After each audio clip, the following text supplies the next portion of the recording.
Está no ar mais um Transhistórias. E esse é o primeiro episódio, o episódio piloto, onde teremos a primeira transhistória, né? Que é a minha história de transição de gênero. A minha ideia aqui é que eu consiga dar um pouco a ideia que eu quero ter com convidados, né? Que vocês não esperam o que vai vir de convidados pra cá, mas a ideia é que a gente consiga falar sobre toda a minha transição, todas as questões que surgiram e depois também trazer algumas reflexões a partir disso.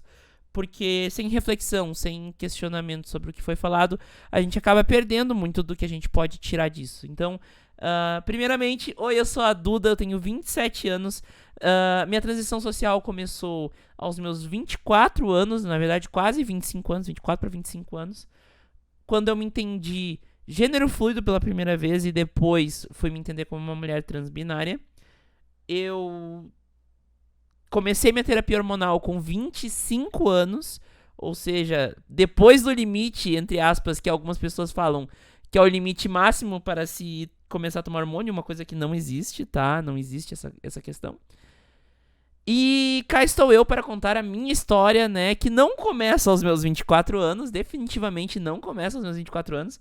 A história da minha transição, que na verdade começa aos meus 6, 7, 8 anos. Eu não sei precisar exatamente a minha idade quando aconteceu a primeira vez que eu me questionei quanto ao meu gênero.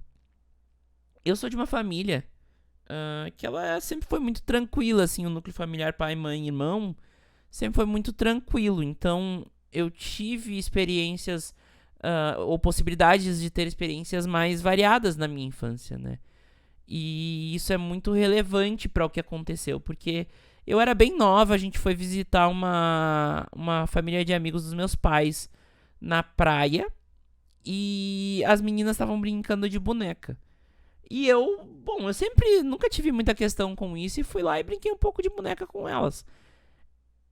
E, na verdade, eu me senti... Foi a primeira vez que eu me senti, assim... Eu acho que foi a minha primeira euforia de gênero, dá pra dizer. Porque foi a primeira vez que eu me senti pertencendo. E não é a questão de brincar de boneca, aquela coisa meio clichê, né? Era Polly, inclusive, a boneca. Mas não era aquela coisa clichê de, brincava de boneca e é trans. Não. Na verdade, eu brinquei de boneca uma vez, 2 vezes na minha infância. Porque depois eu não me despertou mais tanta atenção pra brincar de boneca, né? Eu tenho certeza que se eu quisesse, meus pais iam achar um pouco estranho, mas iam me dar, não ia ter nenhuma questão. Mas eu acho que a grande questão de euforia de gênero foi a questão de pertencimento. Foi eu me ver num lugar que, teoricamente, eu não era pra estar, mas eu tava, e eu tava pertencendo. E aquilo mexeu muito comigo. Eu lembro muito de eu criança, sem entender muito bem por que eu tinha gostado tanto de brincar de Polly. e por que aquilo tinha mexido tanto comigo, né? Mas isso ficou, assim, num lugar muito escondido da minha memória. E essa vivência, ela acabou sendo enterrada dentro de muito, muito, muito, muito medo por vivermos em uma sociedade basicamente cis-normativa, né? A gente acaba soterrando em medos a nossa identidade. E essa minha primeira lembrança, né? Se fosse no Divertidamente, seria uma daquelas lembranças core, assim. Ela tinha sido um pouco esquecida na minha vida. Eu tinha uma impressão que isso aconteceu, mas eu não lembrava de quão importante isso tinha sido pra mim. Porque foi. Eu lembro que aquilo ficou caducando na minha cabeça, assim, eu pensando, nossa, mas que legal que foi aquilo, né? E eu não conseguia muito bem dizer o que era essa sensação. Porque euforia de gênero é uma coisa muito específica e pessoas cis, meus pais, não saberiam explicar o que é euforia de gênero. Então, eu tava com aquele sentimento bom, aquele sentimento eufórico que a gente tem quando a gente se vê no lugar certo finalmente, né? Então, a gente consegue ter uma ideia de que provavelmente foi aí que eu comecei a ter as minhas primeiras dissonâncias com o gênero designado a mim quando eu nasci, né? Então, eu gosto de destacar muito essa memória Porque se qualquer psicóloga que eu consultei me perguntasse qual era a minha primeira memória com alguma questão próxima à minha transgeneridade, eu falaria que era com meus 11, 12 anos, quando eu comecei a roubar roupas da minha mãe para me montar no banheiro. Isso realmente aconteceu, eu já vou chegar lá. Mas é muito interessante pensar que, na verdade, a primeira memória, na verdade, é lá com 6, 7, 8 anos. O que faz sentido com as teorias, porque 6, 7, 8 anos é quando a gente começa a ter nossos primeiros passos de socialização separado por gênero. E faz sentido que nessa idade eu tenha sentido pela primeira vez essa disforia e posteriormente a euforia de gênero. Porque crianças também sentem disforia e euforia de gênero, porque crianças trans existem. Né? Eu fui uma, posso dizer. Então é muito interessante a gente pensar nisso. Porque no frio, a gente pode pensar: ah, não, mas essas histórias de brincava de boneca, então é menina, acaba sendo uma estereotipação de gênero, e realmente é. Mas não. Aí que tá, a grande questão não era brincar de boneca, era estar com as meninas, né? Eu acho que isso é uma característica que ecoa na minha vida posteriormente, por toda a minha vida até eu conseguir me entender e transicionar, né? Porque eu sempre queria estar com as meninas, eu nunca entendia muito bem aquele meio masculino que me botavam pelo gênero que me fizeram engolir goela abaixo na minha infância, né? Então, eu acho interessante pensar sobre isso, porque quando eu era criança, eu já tive minha primeira experiência de euforia de gênero, que, sim, é uma das sensações mais legais do mundo, ter euforia de gênero. Mas o tempo passou, né? O tempo passou e eu continuei sendo socializada como se fosse um menino, mesmo não sendo. Porque eu guardei aquilo muito pra mim. Eu já, nessa idade, já sofria bullying no colégio. Já era excluída de círculos, porque justamente eu não conseguia entender, muito menos me portar como um menino, né? Entender os meninos ou me portar como um menino. E isso causava exclusão. Então eu tenho lembranças de bullying na creche, nos primeiros anos da escola, justamente nessa linha, assim, eu era muito diferente, né? E isso me fez ter muito medo de ser mais diferente ainda, assumindo a minha diferença, né? E por isso eu comecei a guardar numa caixinha lá dentro, escondida dentro de mim, quem eu era, qual que era o meu verdadeiro eu, né? Então, vocês vão ver que essa é a tônica da minha transição. A minha transição, ela toda passa por achar essa caixinha que foi escondida, mas ela era uma caixinha, parecia assim, radioativa do bem, né? Porque eu não conseguia, por mais que eu enterrasse ela na minha mente, ela não passava desapercebida. Então lá com 10, 11, 12 anos, eu não sei precisar exatamente, eu comecei a... Eu sei que é depois dos 10 anos, porque foi na casa que eu passei a morar depois dos meus 10 anos. Mas eu passei a invadir o closet da minha mãe e roubar roupas dela. Roupa, maquiagem, sutiã pra tentar fazer de conta que eu tinha peitos, enfim. E o que eu fazia? Eu me trancava no banheiro e enrolava todas as roupas, todas as coisas dentro da toalha, assim. E eu ia lá, eu me montava, ficava me olhando no espelho, eu tirava foto, eu ficava me admirando e pensando, imagina se eu pudesse sair na rua assim, imagina se as pessoas me vissem assim e me chamassem de Duda. Nessa época eu já usava meu nome. E eu ficava sonhando acordada ali com essa realidade, a realidade que eu vivo hoje, né? Mas sonhava acordada com essa realidade de que talvez em algum momento eu poderia ser eu mesma, sem entender isso na superfície da minha consciência. Porque conscientemente eu não conseguia enxergar naquilo que eu tava fazendo como, nossa, com certeza eu sou uma pessoa trans. Porque pessoas trans em início de transição, elas se confundem muito. Porque dá medo, né? Dá medo tu se jogar na ideia de que tu é trans.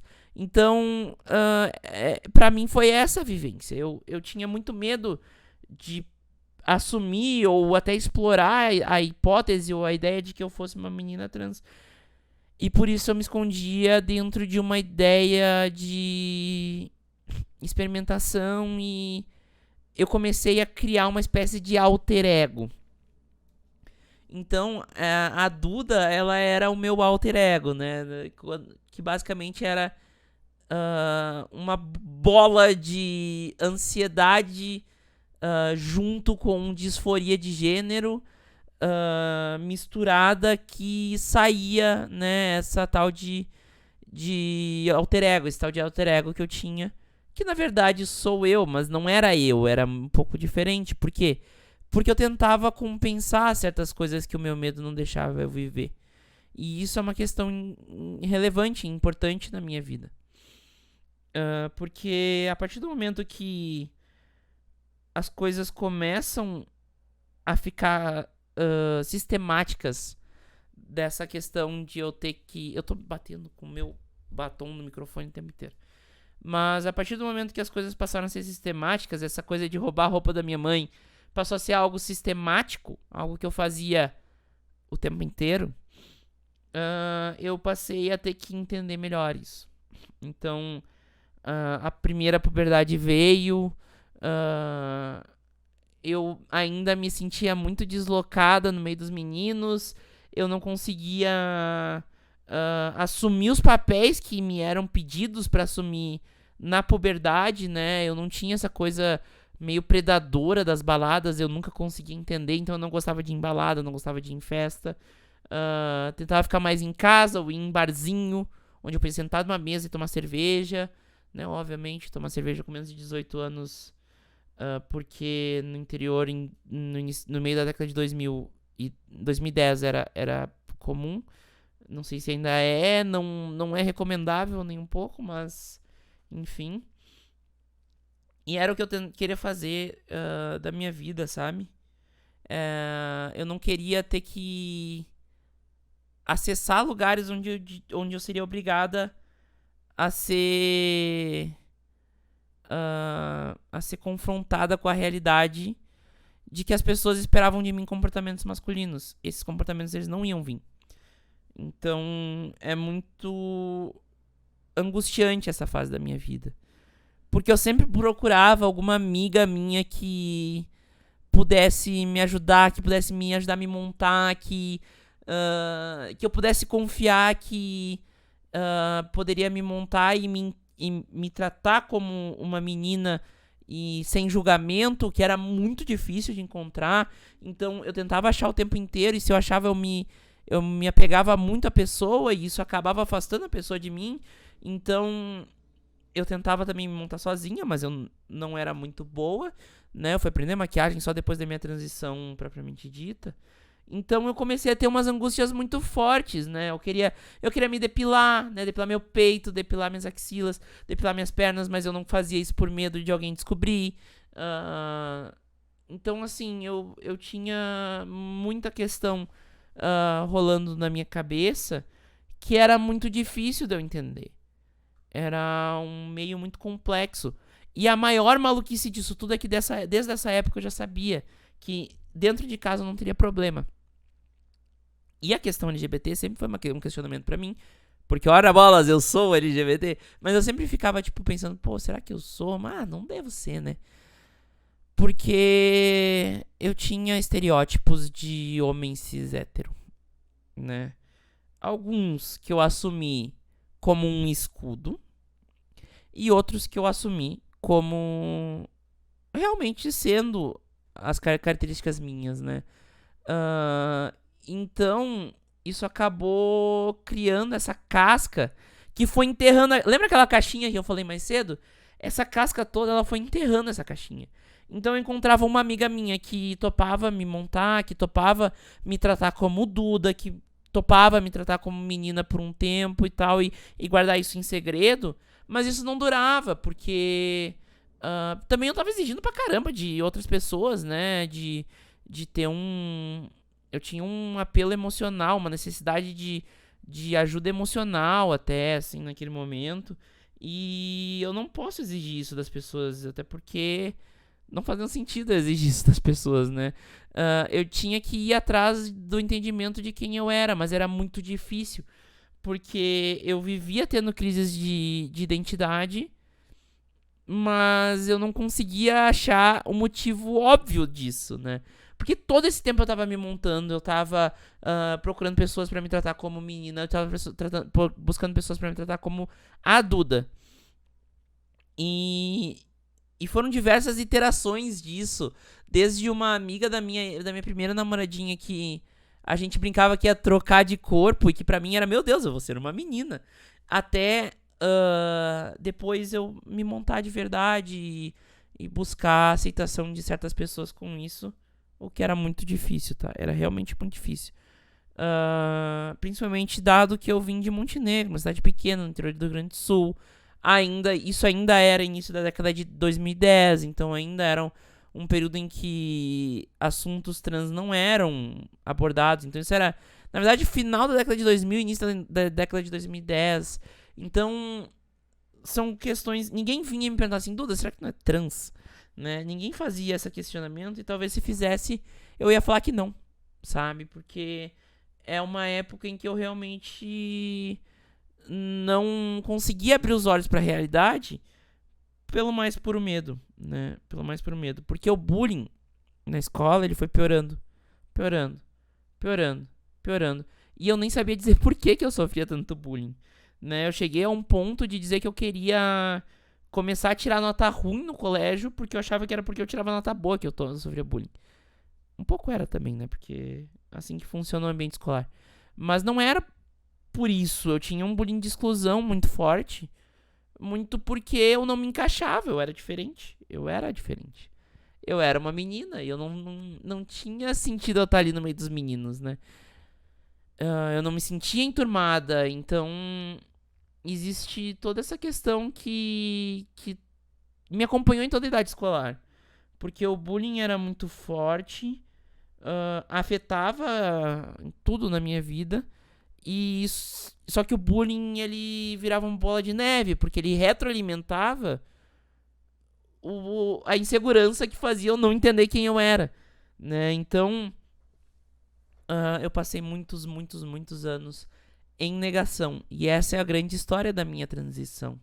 A minha transição é uma transição que começou com 7, 8 anos e terminou com 25. Terminou não, porque nunca se termina a transição, mas eu digo, se efetivou aos 25 anos, né? E é muito engraçado pensar, porque quando eu falei publicamente aos 25 anos que eu era uma pessoa trans, as pessoas comentavam, nossa, que do nada, como assim? Tá indo muito rápido. E eu na minha cabeça, como assim tá indo muito rápido? Isso aqui tá demorando, é demais pra acontecer, né? Então, esse histórico é muito relevante pra entender minha transição de gênero.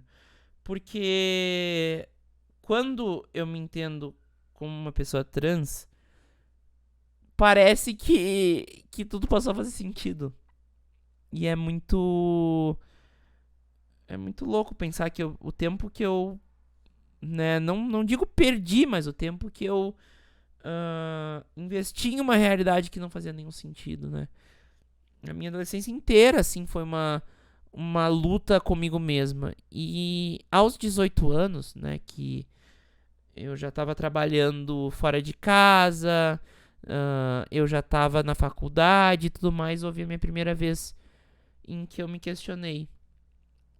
Diretamente, eu perguntei pra mim mesma, Duda, tu é uma mulher trans?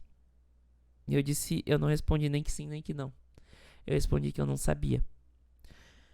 Essa época foi uma época muito turbulenta da minha vida. Eu tava num emprego que não fazia nenhum sentido com a minha vocação e com a forma como eu entendia o mundo e as coisas. Um emprego que também não me queria lá também, em partes, assim. Eles não estavam a fim de me ajudar.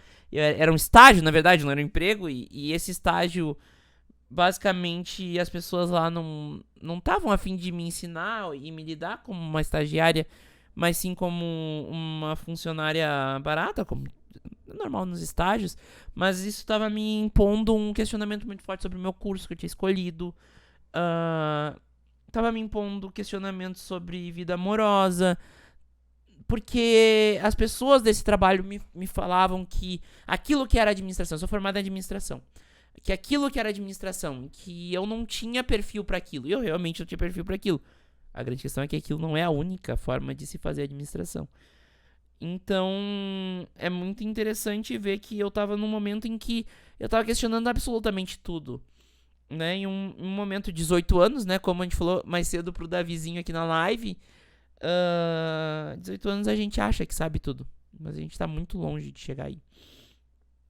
Então aconteceu esse momento em que eu comecei a namorar uma menina que, inclusive, voltou à minha vida recentemente, que é a Ana. E ela foi a primeira pessoa com quem eu namorava e sabia dos meus questionamentos de gênero e do meu, entre aspas, alter ego Duda, né? E foi a primeira vez que alguém me tratou de forma mais longa como a Duda, né? Como quem eu sou. E isso foi muito importante no meu caminho, né? Isso é 2014, pra quem quiser se situar. Copa do Mundo no Brasil. 7-1 nessa época aí. Então é muito interessante, porque foi um questionamento generalizado na minha vida, né? Eu fazia estágio numa área de compras de uma petroquímica da Petrobras. Então, eu tava na burocracia da burocracia da burocracia da burocracia. E hoje, né, eu trabalho em marketing, né? Comportamento do consumidor, como vender, enfim, questões mais analíticas, mas também criativas, enfim. E que faz muito mais sentido com a minha realidade. E que bom que eu não desisti, como as pessoas daquele estágio queriam que eu desistisse do curso lá em 2014. Mas, ao mesmo tempo, eu disse que eu não sabia se eu era uma pessoa trans. E eu adiei essa decisão. Talvez, né, a gente nunca vai saber o que teria acontecido. Mas talvez a minha realidade tivesse sido muito diferente, né? E eu gosto muito de separar a minha vida por fases, assim. E eu acho que dos meus 13 anos... Dos meus 17 anos aos meus 20 anos foi uma fase de turbulência. Foi de 2013 a 2016. Em que eu não sabia se eu queria me formar em administração ou não. Eu não sabia se eu queria namorar a longo prazo ou não. Eu não sabia se eu era uma pessoa trans ou não. E eu acabei, nesse período, na minha transição de gênero, trabalhando essas questões e tentando colocar elas na minha vida sem, entre aspas, atrapalhar. Porque existia essa ideia de que talvez eu me entender como uma pessoa trans só atrapalharia a minha vida naquele momento. O que hoje eu acho que é uma ideia errada, porque, né, eu já sabia que em casa não ia ter nenhum problema. E eu acho que é só ajudar, porque eu ia ter me entendido muito mais cedo e vivido uma vida muito mais plena no final da minha adolescência, né, no início da vida jovem adulta, né. Então eu tive esse período em que eu tive alguns empregos diferentes, eu aprendi muita coisa, trabalhei no setor de marketing, me entendi de novo como profissional de marketing, né, dentro do meio da administração.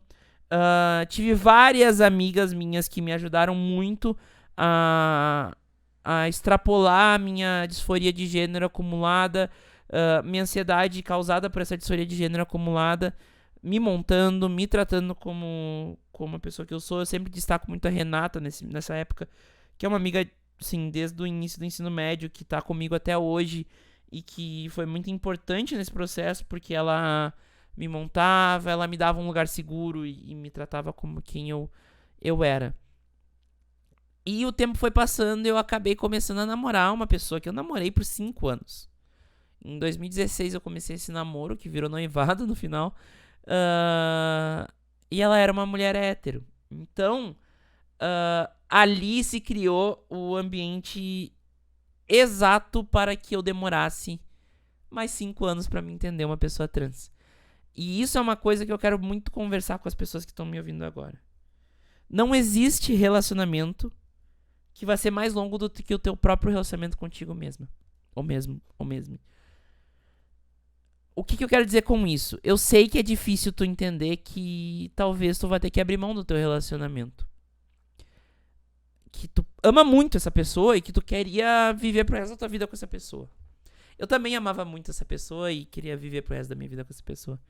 Mas a única pessoa que eu tenho certeza que eu vou viver até o resto da minha vida sou eu. E eu acho que foram 5 anos, lógico, muito importantes pra mim. Essa pessoa, eu realmente tenho muito carinho por ela até hoje, assim. Foi uma pessoa muito parceira minha em tudo que eu fiz, assim, e foi importante pra mim. Então, mas assim, ao mesmo tempo eu sinto que, querendo ou não, eu demorei 5 anos pra conseguir aceitar e me desvencilhar desses grilhões que eu... Grilhões não é uma palavra boa. Dessas amarras que eu tinha criado pra mim mesma, né? De... Basicamente, essas amarras que eu criei pra não mostrar que eu era trans, entendeu? Porque nessa época eu já tinha clareza do que era aquilo. Eu só não queria aceitar essa clareza. Então eu passei de 2016 a 2020, 2021 mentindo pra mim mesma, basicamente, dizendo que eu não sabia o que estava acontecendo, mas eu tinha crise de identidade o tempo inteiro. Procurei ajuda com psicóloga, tive uma ajuda de uma psicóloga que não era muito boa, que não entendeu exatamente qual que era a grande questão da minha... que eu realmente era uma mulher trans, e não conseguiu trabalhar isso comigo também por causa das minhas amarras e dessa caixinha estar tão enterrada, mas cada vez mais, cada dia que passava, cada mês que passava, eu queria mais que alguém me montasse e me tratasse como Duda. Eu queria mais poder viver essa vida. Eu ficava sonhando, eu sonhava que eu queria viver essa vida. Mas eu acreditava piamente que eu era um homem cis. E isso é muito maluco, porque eu sonhava, sonhava no sentido figurado e literal. Eu ia dormir e eu sonhava que eu era raptada, olha a maluquice, que eu era raptada e eu acordava e tinham me feito cirurgias e tal, e que eu era obrigada a viver como uma mulher agora. Tipo, e eu achava bom. Então assim, eu tive vários sinais que meu corpo e minha mente me deram, né, de que talvez eu não fosse um homem cis como eu achava que eu fosse, e realmente não era. E eu ignorei elas por muito tempo, porque parecia mais certo eu continuar naquela vidinha. Nesse meio tempo, na minha vida profissional, eu tava inaugurando a minha empresa, né, que eu inaugurei com 20 anos. Outra coisa que eu não indico fazer, que é inaugurar uma empresa com 20 anos, né? É uma coisa que costumeiramente não dá bom, tá? Não sugiro, não indico pra ninguém abrir uma empresa com 20 anos. 20 anos é uma idade ainda muito nova, mas enfim. Abri minha empresa, tive que lidar com outras questões como empresária dentro de uma cidade pequena. Isso é antes da minha transição ser pública, né? E isso foram mais travas que eu fui colocando, socialmente falando, pra minha transição. Então acabou que a minha transição começou a ficar inviável. Porque eu fazer uma transição ia me fazer perder relacionamento, noivado, né, no caso. Ia botar em risco a saúde financeira da minha empresa. Eu ia ter problemas nos grupos que eu percorria, poderia ter problemas, né? E só essas possibilidades já me paralisavam. E nessa paralisia, eu fui de 2016 a 2020, 2021. Então, vocês entendem que o que eu quero dizer aqui é que se há desconfiança de que tu é uma pessoa trans, se tu desconfiança não dos outros, a tua. Se existe uma desconfiança tua de que tu é uma pessoa trans, eu acho que vale a pena aprofundar isso e achar alguém de confiança pra falar justamente sobre isso. Porque talvez esteja acontecendo algo que aconteceu comigo. Que é essa vivência meio forçada como cis, porque acaba sendo, entre aspas, inviável em se entender como trans. Então, assim, é muito complexa essa época da minha vida. Foi uma época que eu fui feliz, com certeza, mas que nunca era 100%, né? Porque sempre parecia que faltava algo, sempre algo estava estranho. Eu sempre procurava em afetos, em questões, em momentos, buscar a minha feminilidade que tava lá e que eu tava tentando expor e eu não conseguia. Então foram anos de muita dúvida, sem saber muito o que fazer. E isso é muito difícil de lidar. Porque quando tu não sabe o que fazer contigo mesma, quando tu não sabe quem tu é, né, isso acaba travando processos da tua vida como um todo. É muito difícil. É muito difícil tu tocar a tua vida pra frente com convicção das coisas quando tu não tem nem convicção sobre o teu gênero. E isso é uma questão que foi muito complexa pra mim e por isso que a minha transição ela também foi meio explosiva, né? A partir do momento que ela acontece, lá na década de 2000, lá por 2020, 2021, ela acaba acontecendo de uma forma um pouco explosiva, porque eu criei um barril de pólvora por... Assim, esse barril de pólvora ele foi criado por mais de 10 anos, mas ele foi extremamente pressionado por 5 anos e meio. Então, foram 5 anos e meio de muita frustração, de muita busca por quem eu era. E nessas buscas por quem eu era, eu caí em papo de coach de empreendedorismo. Eu caí em papo de neoliberal. Eu caí em ideias que buscavam me dar um propósito, que era, na verdade, eu tentando preencher a lacuna da minha identidade de gênero. E me faz pensar muito o fato de que eu tive a oportunidade de finalmente me entender trans e abrir essa conversa de uma forma franca e explícita quando eu tinha 18 anos e eu não quis me comprometer com isso. Eu tive medo. E a minha transição ela é toda pautada por esse medo. Esse medo ele vem de uma sociedade que mata pessoas trans. Esse medo vem de uma sociedade que não emprega pessoas trans. Esse medo vem de uma pessoa que sempre buscou muito informação e sempre foi atrás de entender sobre pessoas trans porque ela era uma pessoa trans. E é muito engraçado isso, porque, por exemplo, eu assisti Garota Dinamarquesa, eu sei que o filme não é dos melhores, mas eu assisti Garota Dinamarquesa com a minha ex, né, porque a gente ainda namorava. E ela achou bonito o filme, mas eu tava derretida de chorar depois desse filme. Porque eu ficava tentando me ver naquela história. Tentando achar um espaço de transição. Até porque Garota Dinamarquesa, a história fala de uma mulher trans que era casada, uma mulher cis, né? Então, eu tentava ver em espaços e formas de contar, de tentar fazer, né, minha transição não acabar o relacionamento, que não acabou não acontecendo. E por isso eu sempre falo, assim, a transição, ela é uma coisa muito particular de tudo que tá acontecendo com a tua vida naquele momento. E tu entender que o que tá acontecendo no teu ambiente vai afetar a tua transição, vai afetar como tu vai te ver. Então é muito importante também entender isso na hora que vai se tomar uma decisão, na hora de que vai se ter certeza de quem se é, né? E isso é uma coisa que pra mim foi um dos grandes aprendizados, assim, da minha transição. Como a minha transição, ela foi uma coisa muito variável, assim, nessa ideia de que eu tinha muito medo de transicionar e por isso eu não transicionava, e isso aumentava o medo de transicionar, e isso aumentava as dificuldades da minha vida. Então, eu vou pular esse período tumultuado da minha vida pra falar sobre os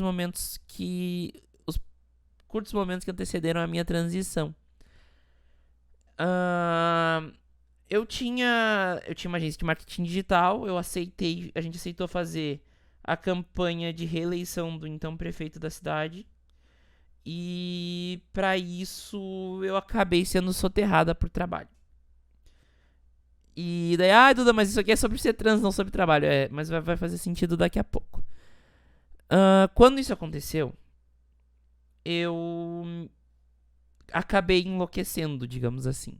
Eu perdi o controle da minha sanidade, porque eu tava trabalhando muito. Eu realmente tava trabalhando muito e quem já participou de campanha eleitoral sabe quanto se trabalha em uma campanha eleitoral. É um meio que é vibe gincanão mesmo, mas com muita responsabilidade envolvida, muito dinheiro envolvido, muitas expectativas envolvidas. E por isso eu tive uma certa dificuldade com certas coisas. E acabei tendo que buscar a minha válvula de escape, que era o meu alter ego, que na verdade era basicamente ser eu. Então, nessa busca por essa válvula de escape, que na verdade era basicamente liberar a minha disforia de gênero, eu marquei com a minha melhor amiga até hoje, a Júlia, pra gente se montar na casa dela. Detalhe, a Júlia é casada com um homem trans que eu pretendo trazer aqui pro Trans Histórias. Mas enfim, a gente foi pra casa dela. Ela me maquiou, ela tava me tratando como Duda e não sei o que. E vai conversar, vem botar música, come um negocinho, não sei o que.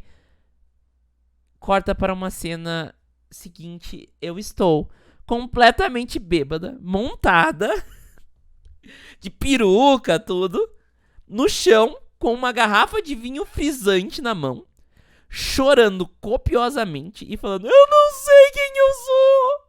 Eu não sei quem eu sou, eu não sei. E com uma garrafa de vinho frisante, obviamente, extremamente bêbada. Esse momento foi um momento catártico em que eu aceitei que eu não era cis. E demorou um pouco pra entender que esse foi o momento que eu aceitei que eu não era cis, né? Eu acho que pra mim tem uma diferença em aceitar que não é cis pra entender que é trans. Porque na verdade é a mesma coisa, né? Porque se tu não é cis, tu é trans. Mas foi um momento em que eu aceitei abrir mão da cisgeneridade. Porque eu vi que tinha algo muito dentro de mim que precisava muito de atenção e que tava me deixando mal. Que era o fato de eu não ser cis. E isso foi algo muito impactante, porque a partir daí eu decidi trocar de psicóloga. Achei uma psicóloga que se dizia LGBT friendly e eu já cheguei nela falando sobre essas dúvidas. E 2 semanas depois a gente voltou aí na Júlia pra se montar. E isso era novembro de 2020. Pandemia ainda no talo, né? Havia se recém feito aquela primeira flexibilização que foi um desastre. A gente se encontrou de máscara, com tudo sob controle, assim.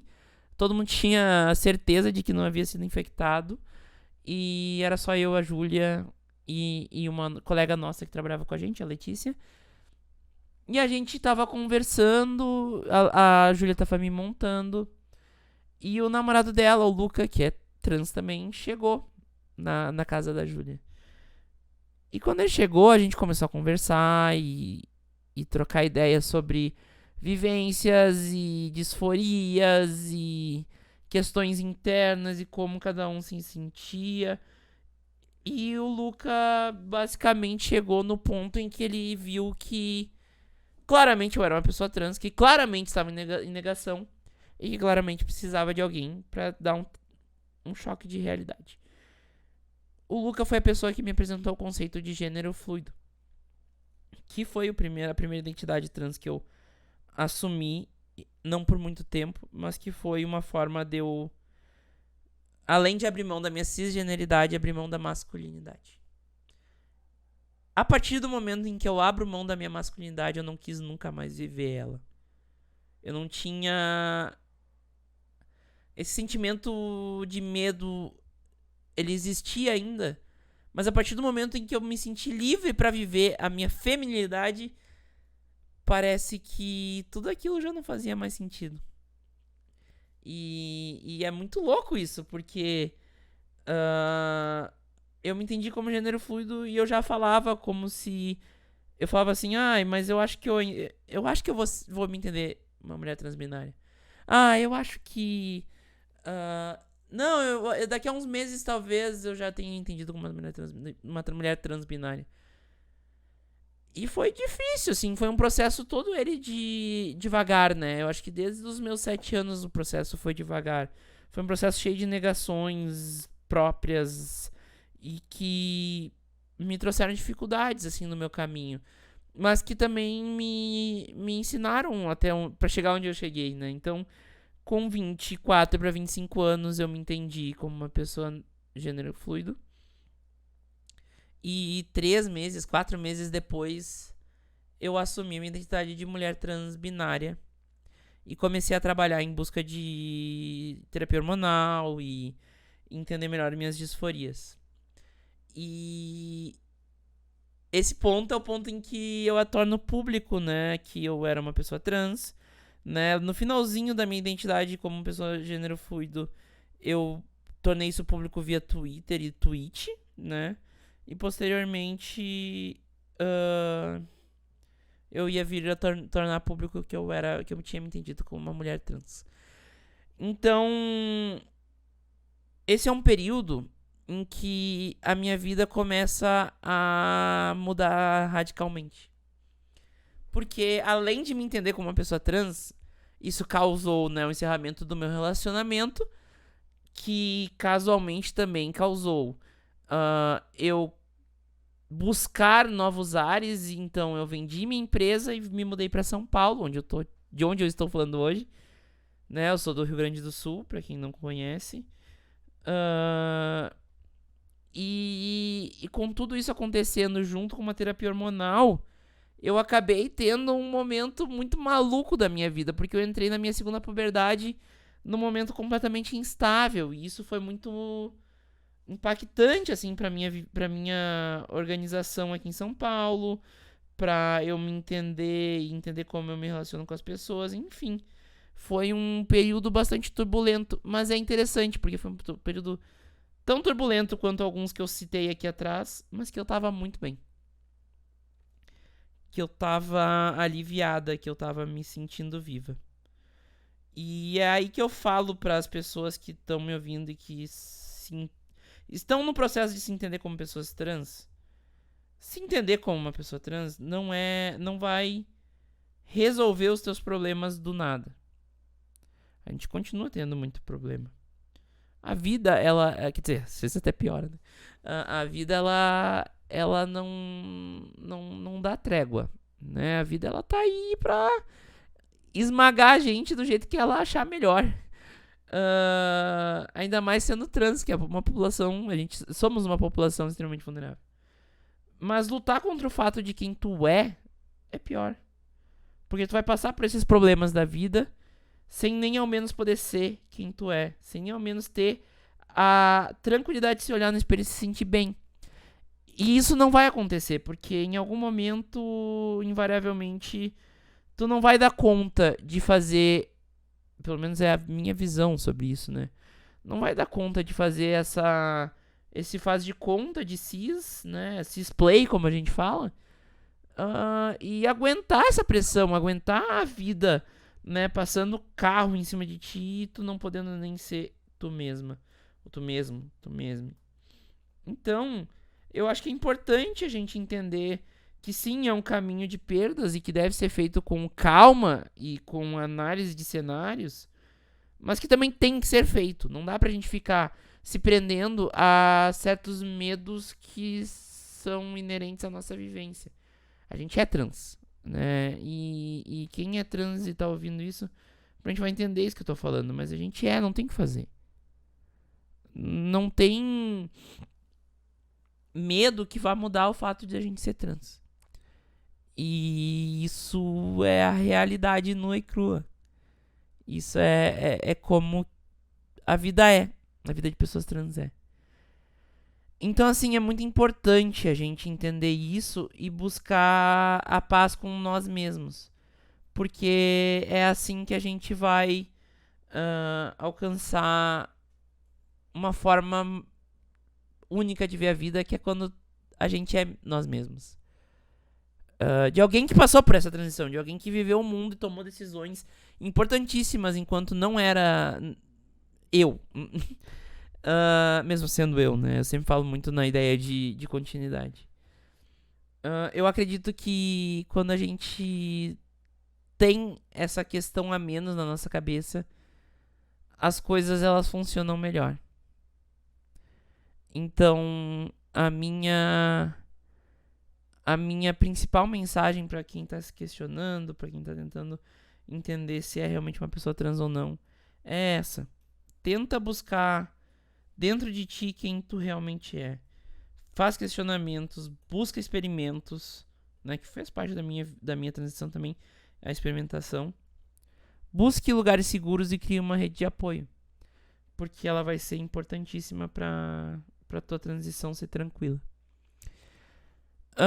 E também é muito importante entender que ser trans é inerente a lutar.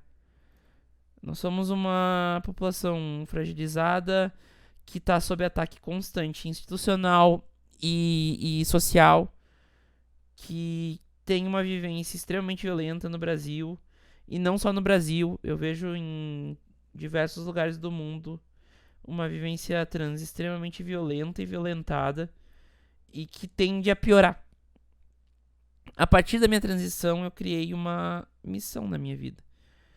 Porque eu sei que a minha transição tranquila na família, né? Eu só tenho 2 pessoas na família que não aceitam minha transição, que é meu avô e uma tia minha, né? Por fundamentalismo religioso e enfim. Mas que foi muito tranquila, que eu não tive nenhum risco de ser expulsa de casa. Eu tinha certeza disso durante a minha transição. Eu queria usar dessa tranquilidade que foi a minha transição para tentar ajudar pelo menos um pouco para que outras pessoas tivessem a mesma chance de ter uma transição tranquila. Para que outras pessoas possam ser elas mesmas de uma forma que não arrisque viabilizar a vida delas, sabe? Inviabilizar a vida delas. Então, o Transhistórias é mais um passo nessa minha ideia. Com Transhistórias eu queria poder trazer esses questionamentos para pessoas cis também e para pessoas trans, e que a gente pudesse conversar sobre isso. Então esse é o intuito de eu estar contando a minha história aqui, e é o intuito de eu trazer outras pessoas trans para contar suas histórias aqui. A vocês que ficaram até aqui ouvindo esta mulher falar interminavelmente, muito obrigada. Quem tá escutando no Spotify, lembrem-se, isso é gravado ao vivo na twitch.tv/lives da Duda. Vocês podem ver cortes também em diversas redes sociais minhas. Todas são Duda Weitzman, menos no Instagram, que é duda.weitzman. E vocês podem me encontrar em todas as redes sociais pra gente poder conversar um pouco mais. Tá com dúvidas e precisa de uma conversa mais sincera? Me chama em uma das minhas DMs. Assim que eu ver, eu posso te dar certeza que eu vou te escutar e tentar te ajudar a entender um pouco mais sobre a tua vivência. Tem alguma coisa pra falar? Também me manda lá na DM, a gente pode conversar melhor. Ou me manda pra podcast@mtgc.com.br. A ideia é que toda semana nós tenhamos um me convidado diferente aqui. Sejam elas pessoas trans, binárias, não binárias, mulheres, homens, pessoas não binárias, gênero fluido. Enfim, a ideia é que a gente traga pessoas de todas as vivências possíveis aqui para que a gente possa conversar sobre todas essas vivências e contar histórias de todas essas vivências. Muito obrigada pela atenção de todos vocês. Espero vê-los na semana que vem e tchau!